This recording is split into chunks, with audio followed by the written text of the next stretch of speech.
টঙ্গী গাজীপুর মহাসড়কটি যেখানে এসে মিলেছে সেই জায়গাটি হল রাজধানীর অন্যতম প্রবেশপথ আব্দুল্লাহপুর। এখানে ২৪ ঘন্টা যানবাহনের চাপ থাকে চোখে পড়ার মতো। টঙ্গী ও আব্দুল্লাহপুরের সংযোগ ঘটানো সেতুর একটি ভেঙে পড়া এই বেইলি ব্রিজটি। শনিবার ভোরে পাথর বোঝাই একটি ডাম্প ট্রাক বেইলি ব্রিজে উঠলে সেতুটি গোড়া থেকে উপড়ে মাঝ বরাবর ভেঙে ট্রাক সহ পড়ে যায় তুরাগ নদে। একই সময় নদীতে পড়ে একটি সিএনজি অটো রিকশা। ঘটনার পরপরই আশপাশের লোকজন সহায়তার জন্য এগিয়ে আসেন। ট্রাকটা আগে আসলো, পিছনটা সিএনজি ছিল। হঠাৎ করে দেখি যে সিএনজিও নাই, ট্রাকও নাই।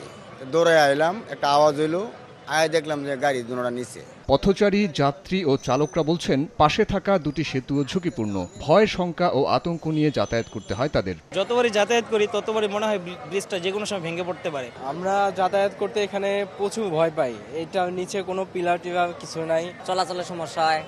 আর এই ধরনের আর দুর্ভোগ আমরা চাই না। এটা অনেক আগের থেকেই নাজুক, এটা দেখার মতো তো কেউ নাই। Double million offer, Walton fridge কিনে পেতে পারেন ২০ লক্ষ টাকা, রয়েছে কোটি কোটি টাকার নিশ্চিত উপহার। সড়ক ও জনপথের তথ্য বলছে পুরনো এই ব্রিজটি মাত্র ৬ মাসের জন্য স্থাপন করা হলেও ২ বছর পেরিয়ে গেছে।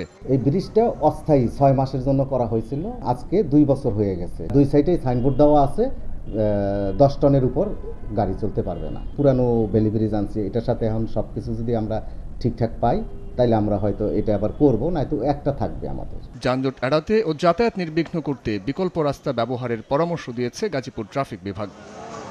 সাইফুল রুদ্র, সময় সংবাদ, টঙ্গী, গাজীপুর।